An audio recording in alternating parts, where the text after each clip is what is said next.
ઓય બધા મારા દોસ્તારો પિક્ચર જોવા જાય છે તો હું વિચારતો હતો કે હું પિક્ચર જોવા જઈ આવું. કઈ જગ્યાએ જાવ છો? અહીં રાજહંસમાં. કોણ કોણ જાવ છો? ભાઈ સલો સતુ મોટો અને હું. તમે જાવ છો ઈ બધાને ઘરવાળીઓને ખબર છે તમે પિક્ચર જોવા જાવ છો? લે ખબર જ હોય ને, બધાને ઘરવાળીને પૂછીને તો આ પ્લાન બનાવ્યો છે. अच्छा તો હું બધાને ઘરવાળીઓને ફોન કરીને પૂછી જોઉં. ठीक है ફોન શું વિડીયો કોલ કરીને પૂછી લે. समझ गया હા તો કેટલા વાગે જવાના છો?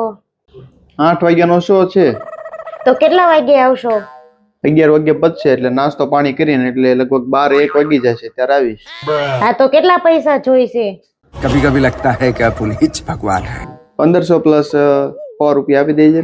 100 રૂપિયા છે ને? તે પેલા પગ પકડ્યો હતો ને મારો અને 100 રૂપિયા માંગ્યા હતા ને ઈ 100 રૂપિયા. તો ઈ 100 રૂપિયાનું શું કરશો? ઈ તે ઓલું મારું પાટલું ફાડ નાખ્યું હતું ને એના હંધાવાના 100 રૂપિયા. હારું તો તમે શેમાં જાશો બધા?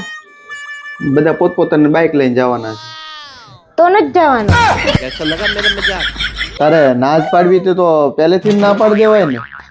એટલું બધું પૂછીને હું લેવા ના પાડે છે. દર વખતે એમ કહો છો પૂછા ઘાસા વગરની ના પાડી દેજો. આ વખતે પૂછીને ના પાડી લ્યો.